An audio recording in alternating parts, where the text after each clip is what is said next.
both of us na kasi para sa amin, our parents, we don't see them as stage parents necessarily. We just see them talaga as, our parents, the people we spend our time with, our loved ones, we see every day, the ones that we miss, our hope. And so, di naman sila, stage parents, but we just see them talaga as just our loved ones, the ones that we look up to, we appreciate, and syempre naman, idolize. And, so,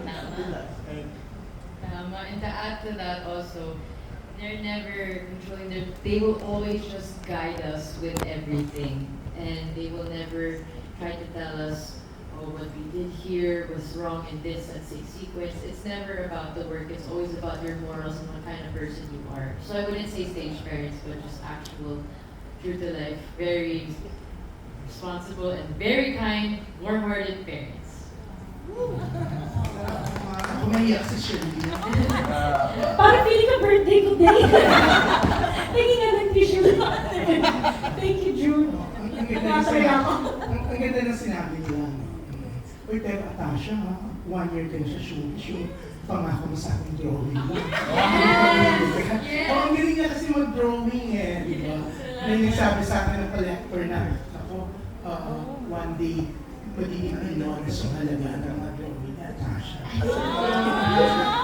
Humingi na kami.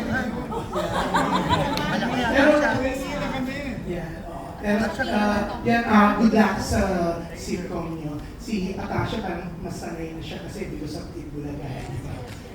Talagang kahit sa pagkatagalo, mas bongga. So, mas nakikita kayo sa Emirates, mas magaling ka mag-Tagalog. Hindi, joke lang. Pero bago ka isip, Shirley, medyo nakukonfuse lang kami. Okay? Kasi, with the poster and the promo of the First Family, ang ginagamit mo na ulit na Gonzales S na ulit, di ba? But with your social media, ano bang dapat ang gamitin? Double Z talaga. Oo. Pero anong dapat na, kasi lahat na malilito ko, my gosh, Actually, oo. Double S ba? Double Z. Double Z ba? Or C, S? O kasi minsan nagkakamali, but really by correct spelling of Gonzales is double Z. So, gusto mo yun, yung spelling. Double Z talaga. Ako yan, dapat palitan siya. Siyempre nakakaliya naman ko, sabi na, correct naman yung pangalan ko, pero double Z talaga po. So, papalitan na ng TV5. I think nagawa naman nila yung corrections. Kasi nakita ko yung S. Yes. So, sabi ko, pinili na lang. Galing ng observation mo, June, ha? Kasi talo kami ng isang writer tungkol diyan. Pinadala niya pa sa akin yung spelling ng Gonzales na nanay mo sa old movie. Yes. Sabi niya, itong tsaka ito yung mga poster dati. Sabi ko, hindi, ang ginagamit niya, CS and Zebra. So, yun ang official. Yes, official is double Z.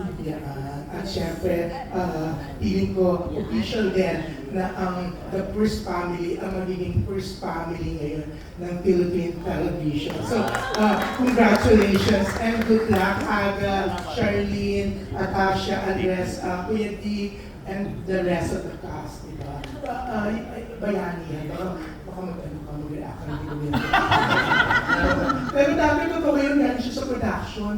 Dati sa Katok Mga Misis, di ba? In-interview pa ako. Siya yung nag-assist, lalagay ng mic ko. Pero ang bongga ni Yandy, di ba? Thank you, Lord. At ano ba, creative